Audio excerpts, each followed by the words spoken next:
നമുക്ക് മതേതരത്വം പറയാൻ എളുപ്പമാണ്, പ്രസംഗിക്കാൻ നമുക്ക് എളുപ്പമാണ്, നമുക്ക് ഒരുപാട് കാര്യങ്ങൾ പറയാം.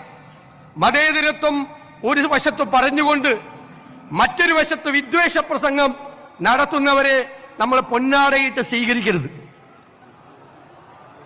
നമ്മൾ മതേതരത്തിനെതിരെ സംസാരിക്കുക, വേറൊരാളെ കൊണ്ട് വിദ്വേഷം പ്രസംഗിപ്പിക്കുക, പിറ്റേ ആഴ്ച അയാൾക്ക് പോയി പൊന്നാടയിടുക, അങ്ങനെ ചെയ്യരുത്.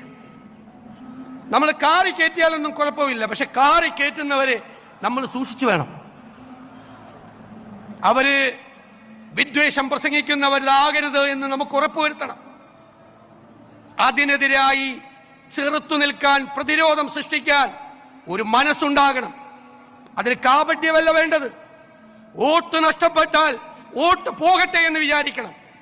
തെരഞ്ഞെടുപ്പിൽ തോറ്റാൽ തെരഞ്ഞെടുപ്പിൽ തോറ്റു പോകട്ടെ എന്ന് വിചാരിക്കണം. മതേതരത്വത്തിൽ തൊട്ട് കളിച്ചാൽ, വിട്ടുവീഴ്ചയില്ലാത്ത നിലപാടെടുത്ത് വാക്ക് പറഞ്ഞാൽ വാക്കായി അതിന്റെ കൂടെ നിൽക്കണം.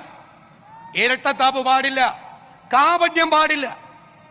എനിക്ക് ഇവിടെ നിന്ന് നിങ്ങൾക്ക് തരാനുള്ള വാക്കതാണ്. തെരഞ്ഞെടുപ്പിൽ തോറ്റാലും നിരവധി തെരഞ്ഞെടുപ്പുകളിൽ തോറ്റാലും മതേതരത്വം ബലികഴിച്ചുകൊണ്ടുള്ള ഒരു കോംപ്രമൈസിനും തയ്യാറാവില്ല.